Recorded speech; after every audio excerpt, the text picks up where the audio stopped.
Hello students, आपका फिर से स्वागत है आपके अपने यूट्यूब चैनल शैलेश मैथमेटिक्स में।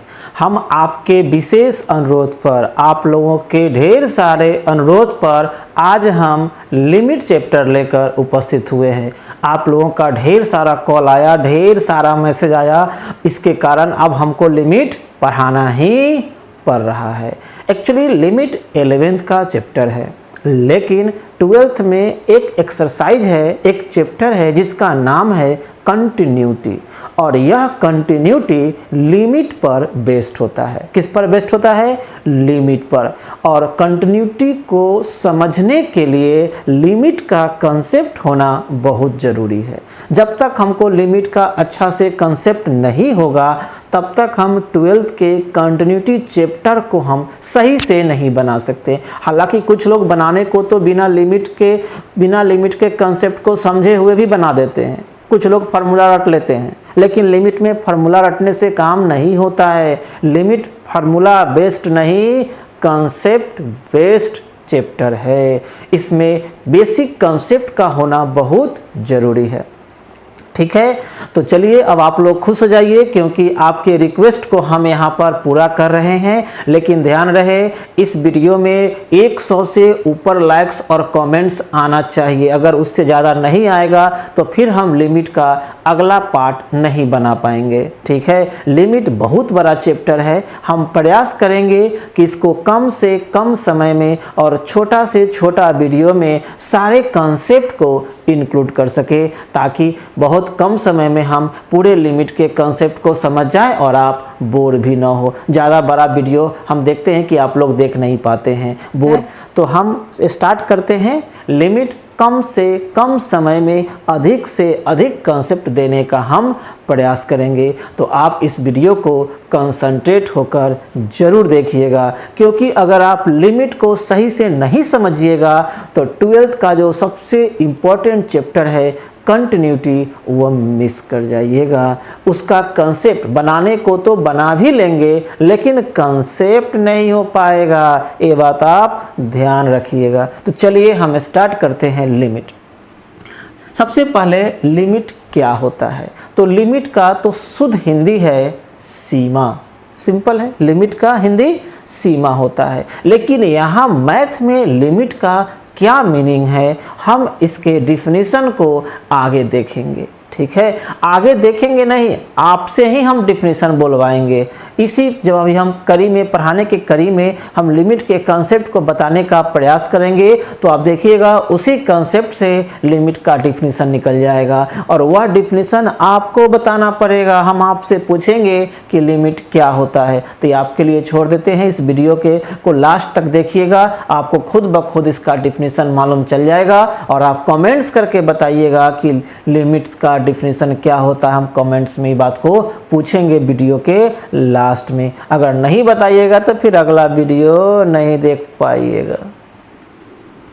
आइए सर, लिमिट क्या होता है? हम लिमिट को समझने के लिए यहाँ पर एक एग्जाम्पल के तौर पर एक फंक्शन ले रहे हैं। x² - 9 divided by x - 3। Actually में यह क्या है? फंक्शन है, y फंक्शन है x का। यह फंक्शन भी छोड़ दीजिए, यह क्या है? x और y के बीच एक रिलेशन है। इसमें दो वेरिएबल है, एक x दूसरा y। x को हम लोग इंडिपेंडेंट वेरिएबल बोलते हैं, और y हमारा क्या हो गया? Dependent variable. क्या हो गया? Dependent variable. अगर हम आपसे पूछे इसमें x का वैल्यू अपना मन से कुछ भी पुट करेंगे, क्या करस्पॉन्डिंग y का वैल्यू नहीं आएगा? बिल्कुल आएगा। तो यही काम हम यहाँ पर करने जा रहे हैं, और इसमें x का 2 4 5 वैल्यू हम पुट करने जा रहे हैं। आप इसमें पुट कीजिए x का वैल्यू 0, x के जगह पर 0 पुट कीजिए। देखिए y का वैल्यू आएगा, पुट कीजिए 0, क्या हो जाएगा? -9 बाई -3 प्लस 3 आएगा ना। अब इसी में हम अगर x के जगह पर 1 पुट कर देंगे तो y का वैल्यू 1 का स्क्वायर 1, 1 - 9 -8, 1 - 3 -2, तो -8 बाई -2 प्लस 4। गुड। अगर हम इसमें x की जगह पर 2 पुट करते हैं, y का वैल्यू पुट कीजिए 2 का स्क्वायर 4, 4 माइनस 9 5 और 4 माइनस 3 1, कितना आ गया 5। x के जगह पर 3 पुट कीजिए, y का वैल्यू 3 का स्क्वायर 9 माइनस 9 0 और 3 माइनस 3 जा। हम इसमें 0 पुट किए तो y का वैल्यू 3 आया, 1 पुट किए 4 आया, 2 पुट किए 5 आया, 3 पुट किए 0/0 आ गया। 0/0 व्हाट? सोचिए, तब तक हम आगे पुट करते हैं। x के जगह पर 4 पुट कीजिए, y का वैल्यू देखिएगा 7 आएगा। x के जगह पर 5 पुट कीजिए, y का वैल्यू 8 आएगा। x के जगह पर 6 पुट कीजिए, y का वैल्यू 9 आएगा एंड सो ऑन। आप इसमें पुट करते जाइए करते जाइए करते जाइए।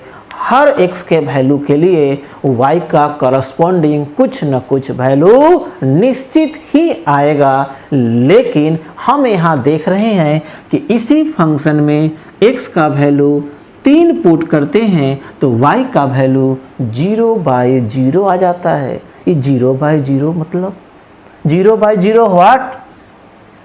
0/0 का वैल्यू होता है? जी बिल्कुल नहीं होता है। 0/0 का वैल्यू आज तक निकाला नहीं गया है। हम इसको इनडिटरमिनेट फॉर्म बोलते हैं। क्या बोलते हैं? Indeterminate form. दुनिया में ऐसा 7 टर्म है, दुनिया में ऐसा 7 टर्म है जिसका चर्चा हम आगे करेंगे, जिसका वैल्यू अभी तक निकाला नहीं गया है, आज तक नहीं निकाला गया है। उसमें एक टर्म 0/0 भी है। अब आप लोग पढ़िएगा आगे तो कहीं निकाल दीजिएगा वैल्यू, तो वहाँ पर फिर लिमिट का कंसेप्ट बदल जाएगा। लेकिन अभी तक तो भाई 0/0 को क्या बोलते हैं? इनडिटरमिनेट फॉर्म, यानी इसका वैल्यू निकाला नहीं जा सकता है। तो आपने ओवरऑल क्या देखा? यहाँ पर हमने एक फंक्शन लिया और इसमें x का वैल्यू पुट कर देख रहे हैं। हमने x का ढेर सारा वैल्यू लिया और x के हर वैल्यू पर y का कुछ न कुछ वैल्यू आता है। लेकिन यही फंक्शन x = 3 पर y का वैल्यू नहीं दे पाता है। तो ऐसा दुनिया में बहुत सारा फंक्शन है, ऐसा दुनिया में बहुत सारा फंक्शन है जिसका वैल्यू किसी पार्टिकुलर पॉइंट पर अगर आप ज्ञात करना चाहो, किसी पार्टिकुलर पॉइंट पर डिटरमाइन करना चाहो तो आप नहीं कर पाते हो। जिसमें एक एग्जाम्पल यह है कि इस फंक्शन का वैल्यू कहाँ 3 पर अगर हम निकालना चाहे तो नहीं निकल पाता है, इनडिटरमिनेट फॉर्म पर आ जाता है। तो यहाँ पर लिमिट में हम ऐसे ही फंक्शन का स्टडी करेंगे। लिमिट में कैसे फंक्शन का? उस टाइप के फंक्शन का जिसका वैल्यू जनरल तरह से, साधारण तरह से नहीं निकाला जा सकता है। उसी टाइप के प्रॉब्लम को यहाँ पर स्टडी करेंगे। ऐसा हम लोग ढेर सारा, पूरा चैप्टर है इसी टाइप के फंक्शन से भरा पड़ा है, इसलिए बहुत सारे एग्जाम्पल हम लोग देखेंगे। हर क्वेश्चन में तो इनडिटरमिनेट फॉर्म ही मिलेगा। ठीक है, 7 इनडिटरमिनेट फॉर्म होता है। हम बारी बारी से आगे हम इसको डिस्कस करेंगे, चर्चा इस पर करेंगे, घबराइए नहीं। तो आपने देखा कि इस फंक्शन का वैल्यू कहाँ पर? 3 पर डिटरमाइन नहीं हो रहा है। जरा यहाँ ध्यान दीजिएगा, एक बात हम आपसे पूछना चाहेंगे, हम इधर मिटा देते हैं। पूछना क्या चाहते हैं इस चीज को समझिए। हमने यहाँ फंक्शन क्या लिया? x² - 9/x - 3, यही ना हमारा फंक्शन है।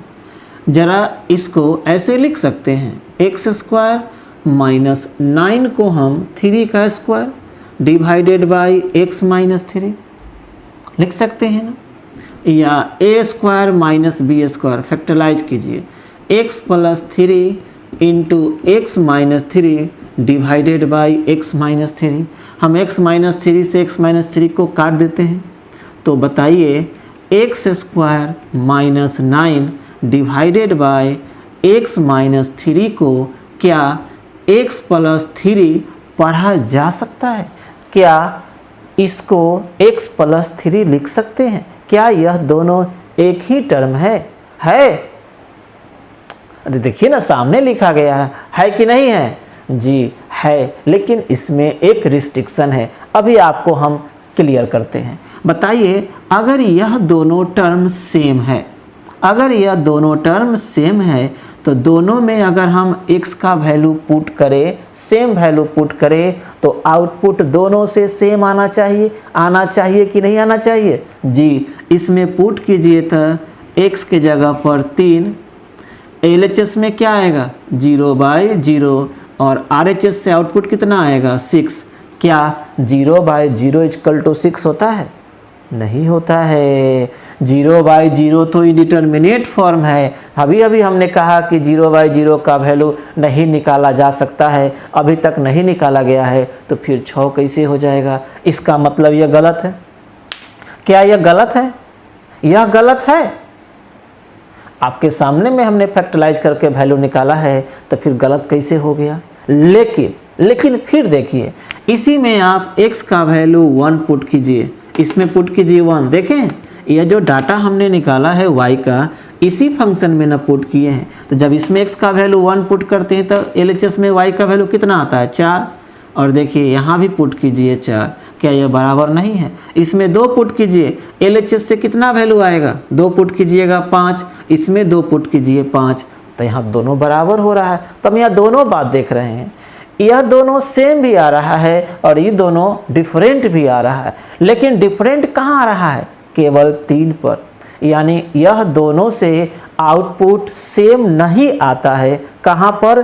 3 पर। अदरवाइज इसमें दोनों में आप 3 को छोड़कर दुनिया का कोई भी वैल्यू पुट कर दीजिए, जो आउटपुट इससे आएगा, जो रिजल्ट हमारा यह टर्म देगा, वही रिजल्ट x+3 भी देगा, वही आउटपुट x+3 से भी आएगा। आप कुछ भी वैल्यू पुट करके देख लो, सिवाय किसके? 0 के, सिवाय 3 के, क्योंकि 3 पर दोनों का आउटपुट सेम नहीं आ रहा है। तो यह दोनों x के हर वैल्यू के लिए सेम है, हर वैल्यू पर यह दोनों सहमत है, लेकिन यह दोनों 3 पर सहमत नहीं है। 3 पर दोनों का वैल्यू अलग अलग आता है। तो ध्यान दीजिए, हम इस फंक्शन को ऐसे लिख सकते हैं, y को, यानी x² - 9 डिवाइडेड बाई x-3 को हम लोग x+3 लिख सकते हैं, लेकिन तब whenever x ≠ 3, यानी यह दोनों सेम है, दोनों से आउटपुट सेम आएगा, दोनों में कोई अंतर नहीं है। अगर x का वैल्यू 3 न लिया जाए, ये दोनों का वैल्यू सेम आएगा, दोनों में कोई डिफरेंस नहीं है। x के हर वैल्यू के लिए छोड़कर किसको? जी 3 को। 3 पर दोनों सहमत नहीं हो पाता है। तो फिर आपके मन में यह सवाल आता होगा कि इन दोनों में रिस्ट्रिक्शन दे दिए हैं, तो आखिर इसको इस तरह से एक्सप्रेस करने का क्या मतलब है? क्या ज़रूरी है? इसमें कंडीशन लगा के आप लिख रहे हैं, यहाँ से वैल्यू हम मालूम करिए रहे हैं, तो फिर इसको x+3 लिख के आप बगल में कंडीशन लगा के कन्फ्यूजन क्यों क्रिएट कर रहे हैं? जी, हम कन्फ्यूजन क्रिएट नहीं कर रहे हैं, हम आपके सुविधा के लिए ऐसा कर रहे हैं। ज़रा सोचिए, ज़रा विचार कीजिए, दिमाग पर जोर दीजिए। हम इसमें जो भी वैल्यू पुट किए हैं x का, यह सब इंटीजर है, 2 है, 3 है, 4 है, 5 है। लेकिन सोचिए, अगर कोई फ्रैक्शन वाला वैल्यू पुट करते तो इससे वैल्यू निकालना कितना डिफ़िकल्ट होता। ज़रा सोचिए, अगर हम इसमें x के जगह पर कहें पुट कीजिए 2.14 और बताइए वैल्यू कितना आएगा, आप इससे निकाल पाइएगा? असंभव नहीं है। हम यह नहीं कर रहे हैं कि इससे वैल्यू, इसमें x की जगह पर 2.14 पुट कीजिएगा तो वैल्यू नहीं मिलेगा, आउटपुट नहीं आएगा। आएगा, बहुत लेंदी होगा, आपसे गलती होने का संभावना भी ज़्यादा रहेगा। और कुछ लोग तो क्या कहें, हम पुट कीजिए 2.14 का होल स्क्वायर, फिर 9 माइनस कीजिएगा, फिर इसमें से डिवाइड कीजिएगा। लेकिन देखिए, इसमें पुट कीजिए 2.14, तो 2.14 अब +3 कितना आ गया? 5.14। हमने फटाक से वैल्यू बताया कि नहीं बताया? तो जितना इजी में आप x+3 से y का वैल्यू बता सकते हो, शायद उतना इजी में इससे नहीं बता सकते हो। तो क्या ज़रूरी है हमको उतना मेहनत करने का? आप जानते ही हैं मनुष्य क्या है, मनुष्य क्या है, दे चोर प्राणी है, वह सुविधा खोजता है, मेहनत करने से बचना चाहता है। तो आपके सुविधा के लिए हमने ऐसा किया कि जब x का कोई भी वैल्यू अगर पुट करना हो, y का वैल्यू निकालना हो, तो इसमें ना पुट करके हम इससे पूछ लेंगे। क्यों जाएंगे इसके पास, इतना लेंदी बात बतियाता है। आप भी देखते होंगे जो आदमी घुमा फिरा के बात करता है हम उससे बचते हैं, और जो दम फैक्ट बात करता है उससे आप लोग का थोड़ा ज़्यादा ये होता है। तो यह दम सीधा सीधा बात बतियाता है, दम पुट कीजिए फ्रैंक टू फ्रैंक, दम सीधा सीधा आपको जवाब देगा, और यह बड़ी घुमा घुमा के जवाब देता है। तो हम लोग तो खुद सीधा आदमी हैं, हम लोग सीधा आदमी है कि नहीं है, कोई भी बात सीधे सीधे समझते हैं। तो इसीलिए हम यहाँ पर एक टेबल बनाएंगे और उसमें ढेर सारा x का वैल्यू पुट करेंगे, ठीक है। और y का वैल्यू इससे ना पूछ के हम इससे पूछ लेंगे, क्योंकि दोनों से तो वैल्यू एक के आने वाला है, और इससे आसानी से मिल जाता है। ये आसानी से जवाब देता है, और ये बड़ा घन चक्कर है, बड़ा घुमा के जवाब देता है। क्लियर है? तो हम यहाँ पर एक टेबल बना रहे हैं, इस बात को ज़रा दिमाग खोल के समझिएगा, ठीक है। यहाँ पर हम एक टेबल बना रहे हैं, और इस टेबल में हमने 2 रो लिखा, एक में x और एक में y, और यहाँ x का हम ढेर सारा वैल्यू लेने जा रहे हैं। आप एक बात और आपको हम क्लियर कर दें, याद करा दें कि इस दोनों में कोई फ़र्क नहीं है, बशर्ते कि इनपुट जो है वह 3 नहीं होना चाहिए। 3 पर इस फंक्शन का वैल्यू निकाला नहीं जा सकता है। 3 को छोड़कर कुछ भी होगा तो वैल्यू ज़रूर मिलेगा, और इससे वही मिलेगा जो x + 3 से मिलेगा। चलिए सर हम पुट करते हैं इसमें 2.5। क्या यह 3 है? क्या यह 3 है? नहीं ना है। तो y का वैल्यू मिलेगा कि नहीं मिलेगा? मिलेगा, और इसमें पुट करेंगे वही आएगा जो इसमें पुट करने से आएगा। तो हम इससे पूछ लेते हैं, बोलो बोलो 2.5 पर तुम्हारा वैल्यू कितना होगा? क्या बताएगा? 5.5। चलिए इसमें पुट कीजिए 2.7, क्या मिलेगा? 5.7। पुट कीजिए 2.9, क्या यह 3 के बराबर है? नहीं ना है। 2.9 3 हो सकता है? कभी नहीं हो सकता है। ये कितना हो जाएगा? 5.9। इसमें पुट कीजिए 2.99, क्या यह 3 है? 3 है? नहीं है। y का वैल्यू मिलेगा, कितना हो जाएगा? 5.99। अब इसमें पुट करते हैं 2.999, क्या यह 3 है? नहीं ना है। तो y का वैल्यू आएगा 5.999। इसमें पुट कीजिए और लीजिए 2.999999, क्या यह 3 के बराबर है? लगभग 3 है, 3 के बराबर नहीं आया है। क्या हम इसको 3 बोल सकते हैं? यह 3 से कम है, कम है कि नहीं है जी। y का वैल्यू क्या आएगा? इसमें पुट कीजिए तो 5.99999, और भी ले सकते हैं, लेकिन इतना ही से हम बहुत सारा बात समझ सकते हैं। अब देखिए इस टेबल में x को देखिए, लेफ्ट से अगर हम राइट चलते हैं तो x का वैल्यू क्या हो रहा है? धीरे धीरे बढ़ रहा है। बढ़ रहा है कि नहीं बढ़ रहा है? और करस्पॉन्डिंग y का वैल्यू भी क्या हो रहा है? यह भी बढ़ रहा है। लेकिन एक बात देखिए, x का वैल्यू बढ़ तो जरूर रहा है, लेकिन क्या बढ़ते बढ़ते 5, 10, 20, 100, 1000, लाख, करोड़ हो गया है? नहीं। आप ज़रा डाटा को ध्यान से देखिए, यह बढ़ते बढ़ते धीरे धीरे धीरे धीरे धीरे धीरे 3 के करीब जा रहा है। लग रहा है कि अब हम आगे बढ़ेंगे तो कहाँ पहुँच जाएंगे? 3 पर। डाटा को ज़रा ध्यान से देखा जाए। अगर नहीं समझ रहे हैं तो इस चीज़ को नंबर सिस्टम पर समझिए। यहाँ 1 है, ये 2 है और 3 है, और डाटा को देखिए 2.5, 2.7 थोड़ा आगे होगा, 2.9 थोड़ा और आगे होगा, 2.99 इससे और 3 के बीच में होगा, आगे होगा।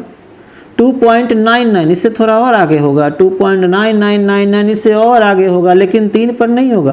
2.9999 इसके और करीब होगा। तो यानी जैसे जैसे हम आगे जा रहे हैं वैसे वैसे x का वैल्यू 3 के करीब लग रहा है कि अब हम 3 पर पहुंच जाएंगे, अब 3 पर पहुंच जाएंगे, x अब 3 हो जाएगा, अब तब में 3 होने वाला है।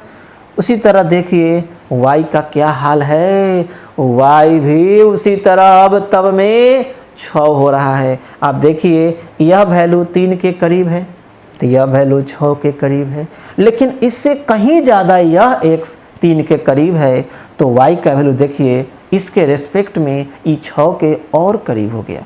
x को हमने और 3 के करीब लाया, देखिए y 6 के और करीब आ गया, मतलब x 3 के जितना पास जाएगा, क्या जितना पास जाएगा y भी 6 के उतना ही पास जाएगा।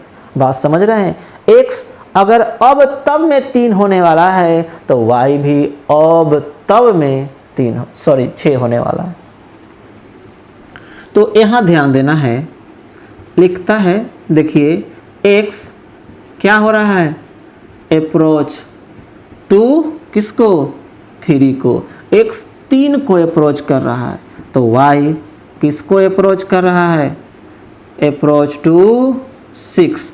लेकिन 3 को अप्रोच करने का यहाँ 2 रास्ता है, हम किसी भी नंबर तक 2 तरह से पहुँच सकते हैं, 2 तरह से जा सकते हैं। देखिए अगर यह 3 है, यहाँ 2 है तो इसके आगे 4 होगा, 3 तक जाना है तो हम इधर से भी आ सकते हैं और 4 के तरफ से धीरे धीरे कमते कमते आ सकते हैं। 4 में से कम करिएगा तो 3 की तरफ बढ़िएगा, 2 में जोड़िएगा तो भी 3 की तरफ बढ़िएगा, बढ़िएगा कि नहीं बढ़िएगा। यहाँ देखिए हम जो 3 तक जा रहे हैं वह 3 के लेफ्ट साइड से जा रहे हैं कि राइट साइड से जा रहे हैं, लेफ्ट साइड से। इधर वाला डाटा 3 का लेफ्ट साइड कहलाता है, इधर जो होगा वो 3 के राइट साइड होगा। तो हम जो 3 को पहुंच रहे हैं वह 3 के लेफ्ट से चल रहे हैं कि राइट साइड से, लेफ्ट साइड से। तो यहाँ लिखेंगे x approach to 3 from left hand side. Clear है? तो y किसको टेंस कर रहा है, अप्रोच कर रहा है 6 को, यह भी लेफ्ट हैंड साइड से, लेकिन एक के वो में लिखते हैं। आप जानते हैं मैथ में हर चीज़ को सिंबल में एक्सप्रेस करने का तरीका है। तो यहाँ जो अप्रोच है, अप्रोच आगे चलकर अप्रोच की जगह पर एक दूसरा वर्ड यूज किया गया, टेंस। तो अब हम लिखते हैं x tends to 3 from left hand side, then y tends to 6। देखिए इस टेबल में यही ना बात हुआ है कि x अगर 3 को टेंस करता है तो y किसको टेंस करता है, 6 को टेंस करता है।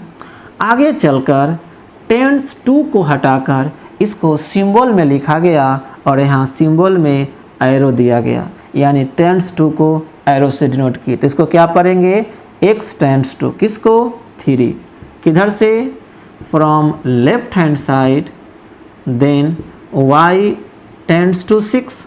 आप देख रहे हैं कि सब को सिंबल में लिख रहे हैं, ये from left hand side statement में रह गया, क्या इसका कोई उपाय नहीं है? तो हम इसको भी सिंबल में लिखने का उपाय ढूंढते हैं। देखिए यहाँ पर हमने जो भी डाटा लिया है यह सब 3 के करीब है कि नहीं है?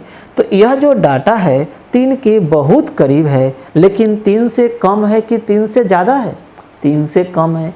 अब आप सोचिए, हम आपसे पूछे कि 3 में से कितना माइनस कर लेंगे, कितना माइनस कर लेंगे तो वह 3 के सबसे करीब होगा। क्या आप ऐसा नंबर ढूंढ सकते हो 3 के लेफ्ट में जो 3 के सबसे करीब होगा? क्या आप बता पाओगे? नहीं बता पाओगे। कोई कहेगा 2.99999 सबसे करीब है, तो कोई अगला कहता है 2.9999999, ये तो और 3 के करीब हो गया, उसमें 2-4 को और 9 लगा दो तो 3 के और करीब होगा। हम इस चीज़ को कभी ख़त्म नहीं कर सकते हैं। आप जितना 9 लगाइएगा अगला उसमें 2 9 बेसी लगाकर आपसे कहीं ज़्यादा 3 के करीब पहुंच सकता है। लेकिन वह चाहे जितना 9 लगा दे, वैल्यू तो जो भी होगा वो 3 से कम होगा, होगा कि नहीं होगा? और 3 से कितना कम होगा उस चीज़ को भी हम लोग नहीं बोल सकते हैं डिजिट में, टर्म में बोल सकते हैं। कोई कहेगा 3 में से, यहाँ देखिए यह 3 के करीब है लेकिन कितना कम है, 0.1, यह कितना कम है, 0.01, यह कितना कम है, 0.0001, यह कितना कम है, 0.000001। यानी 3 में से कितना माइनस करेंगे तो हम 3 के लेफ्ट में आ जाएंगे? क्या इस चीज़ को आप बता सकते हैं? छोटा से छोटा टर्म अगर पूछना चाहे, बताइए कि 3 में से माइनस करे तो 3 के लेफ्ट में आवे और वह नंबर 3 के सबसे करीब हो, तो क्या बता पाओगे? नहीं बता पाओगे। 0.00000001 बोलते रह जाओगे, कभी ख़त्म नहीं होगा। तो इस चीज़ के लिए कैलकुलस में एक रास्ता ढूंढा गया और कहा कहाँ जाइएगा उतना लंबा 0.0001 माइनस करने। इसके लिए कैलकुलस में एक टर्म दिया गया h। h क्या है? h very very infinitely small positive quantity. h जो है वह बहुत छोटा, छोटा से छोटा, अति सूक्ष्म, इनफाइनाइटली स्मॉल पॉजिटिव क्वांटिटी है। यानी हम जितना छोटा वैल्यू सोच सकते हैं, जितना छोटा, उससे लाखों करोड़ों अरबों गुना छोटा कौन है? h। और इतना छोटा है कि लगभग यह 0 है। क्या है? लगभग यह 0 है। तो कभी भी अगर कैलकुलस में किसी नंबर के लेफ्ट में जाना हो और उसमें से कुछ माइनस करना हो, तो कैलकुलस में उस कुछ को, उस छोटा से क्वांटिटी को हम लोग क्या बोलेंगे? h। और कभी भी अगर 3 के लेफ्ट में जाना हो तो हम बोलेंगे 3 में से h घटा लो। यानी यह सब जो है वह 3 से कितना कम है? यह 3 से कितना कम है? तो हम कहेंगे 3 से कम है ना, तो हम कहेंगे 3 से यह h कम है। चाहे इसके बारे में बोलना हो तब, चाहे इसके बारे में बोलना हो तब। यानी 3 के सबसे नज़दीक पहुंचना हो तो 3 में से कितना माइनस करना पड़ेगा? h माइनस करना पड़ेगा, तो वह 3 के सबसे करीब हो जाएगा। देखिए सर, अब इसको क्या लिखते हैं? x tends to 3 from left hand side लिखने के लिए हम 3 में से कितना माइनस कर रहे हैं? h। तो x किसको टेंस किया? 3 को।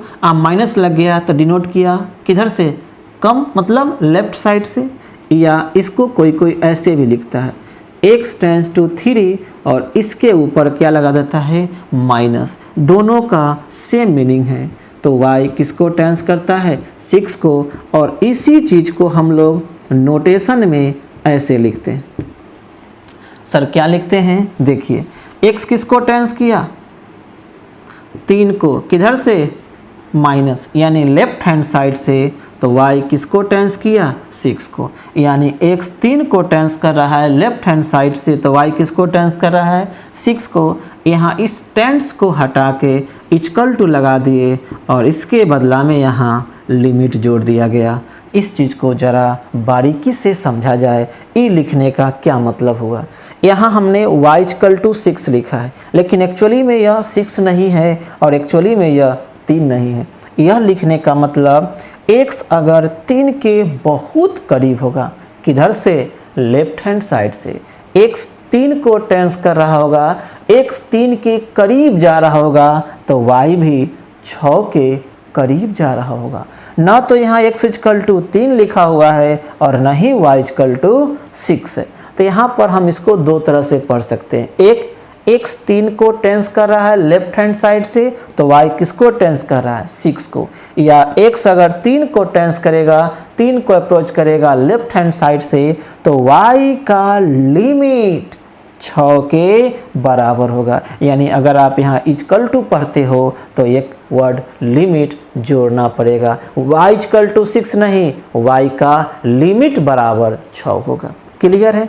तो अभी जो हमने यहाँ 3 की ओर बढ़ा था, यह लेफ्ट साइड से बढ़ा था, इसको हम लोग राइट साइड से भी जा सकते हैं। यह इसी तरह का कॉन्सेप्ट है, उस पार्ट को हम छोड़ते हैं। ठीक है, हम डायरेक्ट बताते हैं कि राइट में क्या होगा। जैसे इधर हमने 2.7, 2.9 किया, हम उसमें 3.1, 3.01, 3.001 ऐसे करके भी हम राइट से आ सकते हैं। तो उसमें क्या हो जाएगा? सब कुछ सेम रहेगा, सब कुछ सेम रहेगा। यहाँ x किसको टेंस किया? 3 को लेफ्ट साइड से, तो वहाँ लिखेंगे x tends to 3 from right hand side. Then उस केस में भी y किसको टेंस करेगा? 6 को। इसी को नोटेशन में लिखना है तो लिखेंगे, इसमें लेफ्ट हैंड में क्या लिखे थे? 3 माइनस h, इसमें लिखेंगे राइट में क्या? Plus h। या ऐसे भी लिख सकते हैं, x tends to 3 plus y tends to 6। और यहाँ इसको नोटेशन में क्या लिखेंगे बताइए। x किसको टेंस करेगा 3 को, किधर से राइट हैंड साइड से, तो y किसको टेंस करेगा 6 को। यहाँ टेंस को हटाकर हम क्या लिख रहे हैं इक्वल टू, और इसके बदला में हमने यहाँ क्या जोड़ दिया लिमिट जोड़ दिया। तो पढ़ने का यहाँ भी दम वही तरीका कि x 3 को टेंस करता है राइट हैंड साइड से, तो y का लिमिट 6 के बराबर होगा। न तो यहाँ y इक्वल टू 6 हुआ है और न ही यहाँ x इक्वल टू 3 हुआ है। यह x को अब तब में 3 पर पहुँचने वाला है, 3 को टेंस करने वाला है। इसी तरह यह y अब तब में 6 पर पहुँचने वाला है, 6 को पकड़ने वाला है। क्लियर है। यह 2 टर्म आया, इसको इक्वेशन 1 बोलिए और इसको इक्वेशन 2, और दोनों को अगर हम मिक्स कर दे कंबाइन कर दे तब हमारा रिजल्ट ऐसा होगा। ज़रा ध्यान दीजिए इस बात को फिर से, क्या ध्यान दीजिए। आपने देखा x किसको टेंस किया 3 को लेफ्ट हैंड साइड से, तो y किसको टेंस किया 6 को, और इसी को हमने नोटेशन में क्या लिखा limit x tends to 3 minus y equal to 6। दूसरा में देखा राइट वाला में x tends to 3 plus h, मतलब 3 को टेंस किया राइट साइड से, तो y किसको टेंस किया 6 को। इसी को नोटेशन में हमने लिखा limit x tends to 3 plus y equal to 6। इस दोनों को कंबाइन कर दीजिए तब क्या लिख सकते हैं x टेंस टू 3, एक में माइनस h है एक में प्लस, तो प्लस माइनस h, दोनों ही में ही y किसको टेंस कर रहा है 6 को। तो बताइए इसको नोटेशन में क्या लिखेंगे, माइनस h था तो 3 के माथा पर माइनस लिखे, प्लस h था तो 3 के माथा पर प्लस h लिखे। यहाँ प्लस माइनस h है तो 3 के माथा पर क्या लिखेंगे, ना प्लस लिखेंगे ना माइनस, सीधे सीधे 3 लिखेंगे। y इक्वल टू 6 कहने का मतलब ऐसा अगर कहीं लिखा हुआ है तो इसका मतलब है कि x 3 को टेंस करे। x किसको टेंस कर रहा है 3 को। यहाँ पर कोई साइन नहीं दिया हुआ है, इसका मतलब वह लेफ्ट से टेंस करे या राइट से टेंस करे। y किसको टेंस करेगा 6 को। x अगर 3 के बहुत करीब है, चाहे वो लेफ्ट साइड से हो या राइट साइड से हो, तो y भी 6 के बहुत करीब होगा। ना तो यहाँ x इक्वल टू 3 है और न ही y इक्वल टू 6 है। इसको हम ऐसे भी लिख सकते हैं, एक स्टेप और बढ़ा देते हैं, लिमिट x टेंस टू 3, और यहाँ y हमारा क्या था x square minus 9 divided by x minus 3, इतना का वैल्यू क्या हो गया 6 हो गया। ज़रा इस बात को एक बार और समझ लिया जाए, यह लिखने का क्या मतलब हुआ। हमने शुरू में एक फंक्शन दिया था, यही ना लिखा था, और पूछा था बताइए इस फंक्शन का वैल्यू 3 पर क्या होगा। तो ये लिखने का मतलब है कि इस फंक्शन का वैल्यू 3 पर निकालने के लिए कहा गया, लेकिन जब हम इसमें 3 पुट किए तो इस फंक्शन का वैल्यू 3 पर नहीं मिल पाया। क्या आ गया 0/0 आ गया, इनडिटरमिनेट आ गया। तब हमने इसका वैल्यू लिमिट के कंसेप्ट से निकाला 3 पर, तो इसका वैल्यू क्या आ गया 6 आ गया। तो लिमिट का कंसेप्ट क्या कहता है कि इस फंक्शन का वैल्यू 3 पर तो नहीं मिल रहा है, इस फंक्शन का वैल्यू 3 पर तो निकाला नहीं जा सकता है, तो हम उसके आसपास में वैल्यू निकाल लेंगे। 3 पर नहीं मिलता है तो क्यों 3 पर रुके रहें, 3 से इतना पीछे, कितना इतना मतलब h, या 3 के इतना आगे जाकर उसका वैल्यू निकाल लेंगे और मानेंगे कि वही वैल्यू कहाँ पर का है 3 पर का है। क्लियर है, नहीं समझे। यानी लिमिट क्या कहता है, अगर किसी फंक्शन का वैल्यू किसी पार्टिकुलर पॉइंट पर अगर नहीं निकलता हो तो आप वहीं पर ना रुके, आप इतना राइट में चले जाएं या इतना लेफ्ट में चले जाएं और वहां पर वैल्यू निकाल लें, और आप वहीं मान लें कि वही वैल्यू कहां पर का है 3 पर का है, या जिस पार्टिकुलर पॉइंट पर आप निकाल रहे हो उस पार्टिकुलर पॉइंट पर का वह वैल्यू कहलाएगा। हाँ, यहाँ एक बात क्लियर है कि हमने लिमिट के कंसेप्ट से इस फंक्शन का वैल्यू 3 पर तो बोला कि निकाल लिए हैं, लेकिन एक्चुअली में यह एब्सोल्यूट 3 पर का वैल्यू नहीं है, यह 3 के आसपास का वैल्यू है। और इस फंक्शन का जो वैल्यू आया 6, एक्चुअली में एब्सोल्यूट 6 नहीं है। क्या इसका वैल्यू 6 आया था? नहीं, यह लगभग 6 है। तो लिमिट के कंसेप्ट से अगर हम फंक्शन का वैल्यू निकालते हैं, उस फंक्शन का वैल्यू जो किसी पार्टिकुलर पॉइंट पर इनडिटर्मिनेट फॉर्म में आता है, उसका वैल्यू लिमिट तो बताता है लेकिन एब्सोल्यूट नहीं, वह अप्रॉक्स वैल्यू देता है, अप्रॉक्सीमेशन का सेंस देता है। क्लियर है?